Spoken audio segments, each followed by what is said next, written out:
আমিও একটা কবিতা কয়া যাই। আমার কবিতা হইল, আমার কবিতা ওই দেখা যায় তাল গাছ হবে না, আমার কবিতা হবে ওই দেখা যায় কবরস্থান, ওই আমাদের ঘর, ওইখানেতে থাকতে হবে সারা জীবন ভর।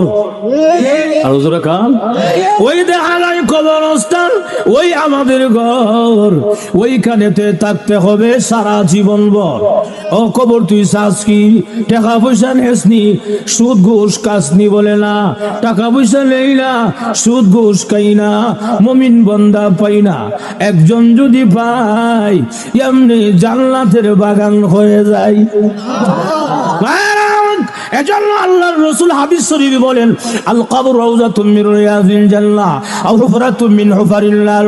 কবরটা কারোর জন্য জাহান্নামের গাড়া হবে, আবার কারোর জন্য জান্নাতের বাগান হবে।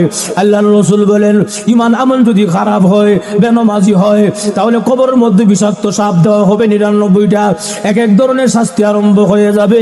আল্লাহ যদি প্রকান্তর ঈমান আমল ভালো হয়, পাঁচ ওয়াক্তের নামাজি হয়, এই লোকটাকে কবরের মধ্যে রাখতে দেরি হবে। একজন ঘোষণাকারী ঘোষণা দিবে, ও আলবিসুহু মিনাল জান্নাহ ও আফরিসুহু মিনাল জান্নাহ। রাস্তারা আমার বান্দাকে জান্নাতি পোশাকটা পরায়া দে, আমার বান্দাকে জান্নাতি বিছানা বিছায়া দে, এবং কবর থেকে একটা ছিদ্র কইরা দে, জানালা খুলা দে জান্নাত বরাবর, যেন আমার বান্দা কবরে ঘুমায়া ঘুমায়া জান্নাতের আরামায়েশ ভোগ করতে পারে।